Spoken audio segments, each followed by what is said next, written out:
Satres Narkoba Polrestabes Palembang memusnahkan barang bukti narkoba jenis sabu-sabu sebanyak 5.422,39 gram hasil dari disita dari dua tersangka inisial FS dan EF di Aula Satres Narkoba Polrestabes Palembang. Pemusnahan barang bukti sabu dipimpin langsung oleh Kapolrestabes Palembang Kombes Pol Haryo Sugihartono dan disaksikan dan dihadiri oleh Kejaksaan Negeri GAN Kota Palembang serta bidang Lafbor Polda Sumsel. Sebelum sabu dimusnahkan, terlebih dahulu dicek keasliannya oleh tim Lafbor dengan cara mencampurkan zat khusus bersama sabu dan hasilnya positif. Kemudian sabu di blender hingga hancur lalu dibuang ke dalam kloset dengan diawasi anggota Propos Polrestabes Palembang.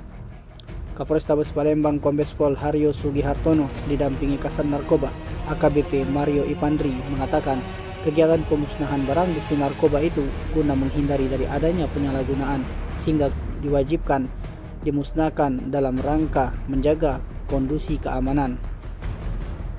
Masih kata Kapolrestabes Palembang, kedua tersangka yang ditangkap tersebut merupakan pengedar yang dikendalikan bandar besarnya dan menerima sejumlah uang. Untuk diketahui, dari tersangka FS, polisi menyita barang bukti sabu dalam 3 bungkus seberat 480 gram di Jalan Pertahanan, Lorong Perjuangan 3, Kelurahan 16 Ulu, Kecamatan SU2 Palembang. Tersangka EP disita barang bukti sabu dalam 5 bungkus seberat 4.942 gram pada Senin lalu di pinggir jalan HM Nurdin Panji, tepatnya di depan warung Indomie, Kelurahan Sukajaya, Kecamatan Sukarame, Palembang. Kedua tersangka dijerat dengan pasal 114 ayat 2 dan pasal 112 ayat 2 Undang-Undang RI nomor 35 tahun 2009 tentang narkotika, pidana mati, pidana seumur hidup atau pidana paling singkat 6 tahun dan paling lama 20 tahun penjara dan denda maksimal 10 miliar rupiah. Ini kan kegiatan pemusnahan barang bukti narkoba jenis sabu yang tentunya pada pagi hari ini ada 2 laporan polisi yang sudah kita lakukan penyitaan di antara 2 LP tersebut.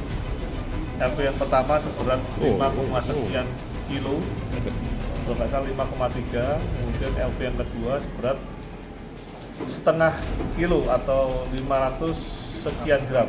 Ya. Jadi tadi kita bersama-sama melakukan kegiatan pemusnahan barang bukti, disaksikan oleh teman-teman dari Kejaksaan, Pak Robert, kemudian Bu Sri, kemudian Pak Edi dari Lapor, kemudian Ibu Hajarnya Kasat Narkoba. Ya, kita bersama-sama sudah mengajukan. Yang terakhir rangkaiannya adalah pembuangan hasil pengkajian itu ke sapi tank sudah dilakukan oleh Propos. Semoga dengan pemusnahan barang bukti tersebut dari penyidik juga tidak ada beban, barang bukti tidak akan hilang, namun sudah bentuk besar untuk dimusnahkan. Namun kegiatannya kita akan penyisian untuk kemudian di persidangan bahwasanya barang bukti yang kita sita itu untuk kategoris bisa sabu atau obat-obat terlarang. Jumlah tadi kan berapa banyak? Gimana? Jumlah. Tim Liputan Sumsel ABTV melaporkan.